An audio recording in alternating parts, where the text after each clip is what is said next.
آیت نمبر 27 تولج اللیل فی النہار، اللہ تعالیٰ کی ذات ہے جو کہ رات کو داخل کرتی ہے دن میں، و تولج النہار فی اللیل، اور دن کو داخل کرتی ہے رات میں، تخرج الحی من المیت، جو کہ زندہ کو نکالتے ہیں مردہ سے، و تخرج المیت من الحی، اور مردہ کو نکالتے ہیں زندہ سے، و ترزق من تشاء بغیر حساب، اور جس کو چاہتے ہیں اللہ تعالیٰ بے حساب رزق دیتے ہیں۔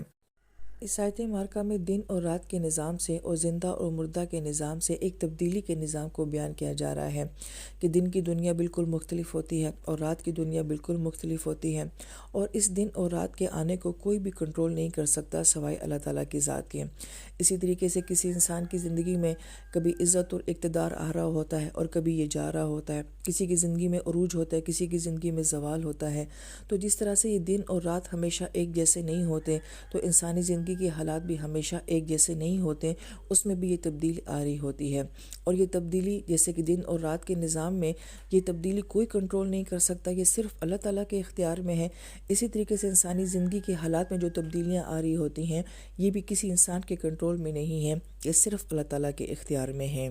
پھر آیت مبارکہ میں رزق دینے کی بات کی جا رہی ہے، تو رزق صرف وہی نہیں ہوتا جو ہم کھاتے ہیں، بلکہ اللہ تعالیٰ کی ہر نعمت کو بھی رزق کہا جاتا ہے، اور بے حساب جو کہا جاتا ہے کہ اللہ جس کو دیتے ہیں تو اس کا محاسبہ نہیں کیا جا سکتا کہ کس کو دیا جا رہا ہے اور کس کو نہیں دیا جا رہا، اس کو گنا نہیں جا سکتا کہ کس کو کتنی مقدار میں دیا جا رہا ہے۔ اللہ تعالیٰ جب کسی کو بغیر حساب کے دیتے ہیں تو اللہ تعالیٰ کو یہ پریشانی نہیں ہوتی ہے کہ میں نے اتنا دے دیا ہے تو اب باقی کتنا پیچھے باقی رہ گیا ہے، اور پھر یہ کہ سامنے والے کو دیکھ کے نہیں دیا جاتا کہ اس کی کیا کارکردگی ہے، صرف اس کے مطابق دیا جا رہا ہے۔ تو دنیا میں بعض اوقات بہت اچھے لوگوں کے پاس بہت تھوڑا ہوتا ہے اور غلط لوگوں کے پاس بہت زیادہ ہوتا ہے، تو گویا کہ احتساب نہیں کیا جا سکتا، اور پھر اللہ تعالیٰ بغیر حساب کے دیتے ہیں تو کس کو اب تک کتنا دیا جا چکا ہے اس کا کوئی حساب نہیں لگا سکتا، اس کو سوچا نہیں جا سکتا کہ ہم نے اب تک کتنی سانسیں لے لی ہیں، کتنا جو ہے لیٹر ہم نے پانی پی لیا ہے، اور کتنا کلو ہم نے اناج کھا لیا ہے، اس کا کوئی اندازہ جو ہے وہ انسان نہیں لگا سکتا ہے۔ تو گویا کہ اللہ تعالیٰ کے رزق کے نظام کے پیچھے کہ کس کو کتنی نعمت دی جا رہی ہے، کس مقدار میں دی جا رہی ہے،